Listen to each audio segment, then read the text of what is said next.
अब इसमें प्रॉब्लम यह है कि दिल्ली से जयपुर नया रोड शुरू हो गया और अब जयपुर के लिए लोग उसमें से जा सकते हैं। दूसरा, इसी रोड पर पहले ही अब हमने डायरेक्ट जयपुर रिंग रोड जोड़ने वाला एक नया रास्ता भी लगभग पूरा किया है, तो दिल्ली जयपुर 2 घंटे में होगा। पर इस रोड पर भी हमने काम शुरू किया है और मेरा विश्वास है कि मैक्सिमम 6 महीने के अंदर इसको फिर से नया बना रहे हैं। जो बात आप कहते हैं कि ये जो हमारे देश में बिटवीन रोड बनते हैं, ये बरसात जब बहुत ज्यादा होती है तो उखड़ जाते हैं। तो हमने अब ये तय किया है कि जहां बिटवीन रोड्स हैं और बरसात बहुत ज्यादा होती है, उसके बारे में मुंबई के आईआईटी में एक सेमिनार हुआ और एक नई व्हाइट टॉपिंग टेक्नोलॉजी कंक्रीट की लाई है हमने।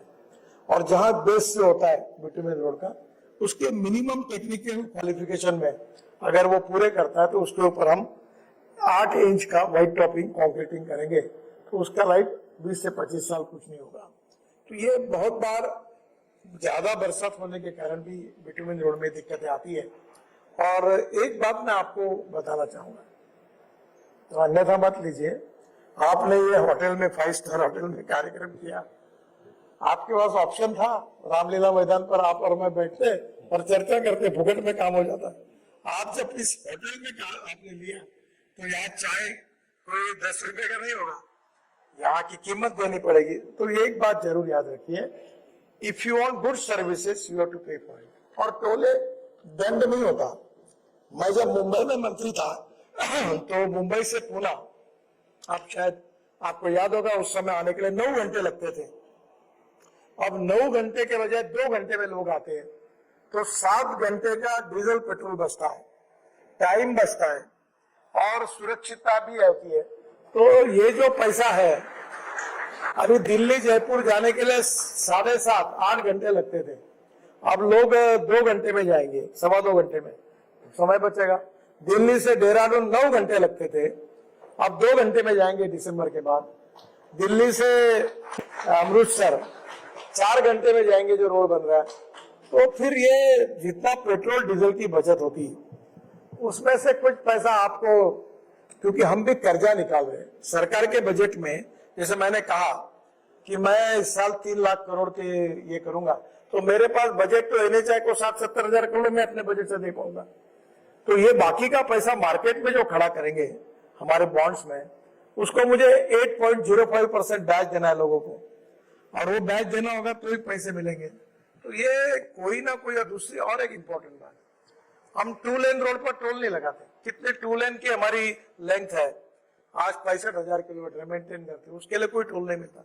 नॉर्थ ईस्ट में 3 लाख करोड़ के हम काम कर रहे हैं, ब्रह्मपुत्रा पर हर जगह पुल बना रहे हैं, वहां थोड़ी टोल है। जहाँ मेघालय, त्रिपुरा, मणिपुर, वहां सब जगह पर हम लोग टोल मिलते ही नहीं। अभी आप देखिए कि आंध्र, कर्नाटक, तमिलनाडु, महाराष्ट्र, गुजरात और राजस्थान, यहाँ टोल मिलता है। अब बिहार में हम 3 लाख करोड़ के काम कर रहे हैं, बिहार में टोल नहीं मिलता है। अगर हमको कोई जगह अच्छा टोल मिलता है तो उसको मॉनिटाइज करके, जो socially, economically, educationally backward area है, वहां हम रोड के, ब्रिजेस के, टनल के काम करते हैं। केवल कश्मीर में हम लोग जो टनल बना रहे हैं, 1 लाख करोड़ की टनल बना रहे हैं। अब वहां कहाँ वायबिलिटी है? कभी कश्मीर में हम 2 लाख करोड़ के रोड बना रहे हैं, लद्दाख, लेह, ये जोजिला टनल, एक ही काम इतना बड़ा है, झेड़मोर टनल। केवल श्रीनगर और जम्मू के बीच में हमने 18 टनल बनाई है, और एक एक टनल वहां बनाना बहुत डिफिकल्ट है। तो ये जो पैसा है, ये कहां से टूट जाएगा? तो जो पिछड़ा हुआ क्षेत्र है, वहां हम लोग ये पैसा यूज करते हैं, और हर पैसे का ऑडिट होता है, और हमारा टोल का पैसा फाइनेंस मिनिस्ट्री के पीटी में जाता है, और बजट के रूप में फिर वो पैसा हमको वापस मिलता है। तो ये सरकार में ही जहाँ बैकवर्डनेस है, उसमें खर्चा करते हैं। तो जो टोल ज्यादा लगता है वो उधर उधर इस्तेमाल हो रहा है, ये बात समझ में। अच्छा, पॉलिटिक्स पे अगर आए, क्योंकि मैंने जो बात शुरू की कि सीटें कम हुई महाराष्ट्र में, वहाँ की पॉलिटिक्स तो आप अच्छी तरह समझते ही हैं। ये आप तो विदर्भ में जीत गए, लेकिन आसपास के इलाके में काफी नुकसान हुआ, उसकी वजह क्या मानते हैं? देखिए, इस बार महाराष्ट्र में हमको अपेक्षित यश नहीं मिला है, पर मुझे लगता है कि विधानसभा में हम उसको मेकअप जरूर करेंगे। महाराष्ट्र के रीजन वाइज, डिस्ट्रिक्ट वाइज अलग अलग प्रकार की समस्याएं हैं।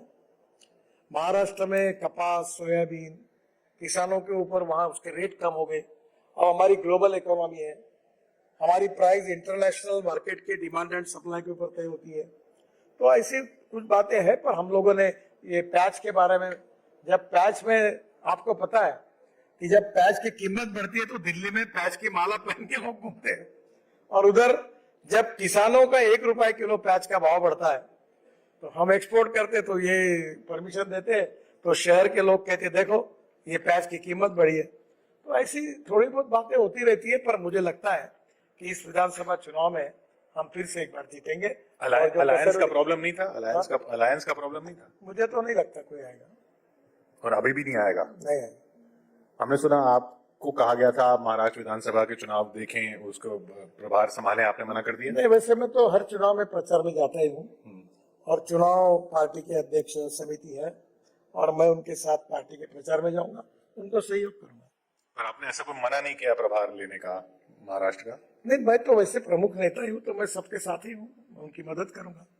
वैसे पिछले लोकसभा में मैंने महाराष्ट्र में 55 लोकसभा क्षेत्र सभाएं ली, और जब जरूरत पड़ी तो महाराष्ट्र की इकाई ने मुझे कहा कि आप बाकी के दौरे कैंसिल करिए, तो वेस्टर्न महाराष्ट्र, मराठवाड़ा, सब जगह पर मैं प्रचार के लिए हुआ। तो ये आप कह रहे हैं कि भ्रम फैलाया जाता है, जैसे संजय राउत जी ने कहा था कि आप ही को हराने के लिए आप ही की पार्टी लगी हुई है, वो ये सब बातें गलत हैं? बिल्कुल गलत है। मैं बिल्कुल किसी ने मेरे खिलाफ प्रचार किया ऐसा मैंने कभी कहा भी नहीं, और मैं कहूंगा भी नहीं। एक बात जरूर है कि मेरा लीड जो मैं एक्सपेक्ट कर रहा था उसमें कम हुआ। वजह? तो मैंने कहा कि जो कमी है मैं ढूंढूंगा, इसकी वजह मैं हूं। इसका मतलब मुझे लोगों का और सेवा करनी चाहिए, तो मेरा लीड बढ़ जाएगा, तो मैं और काम करूंगा।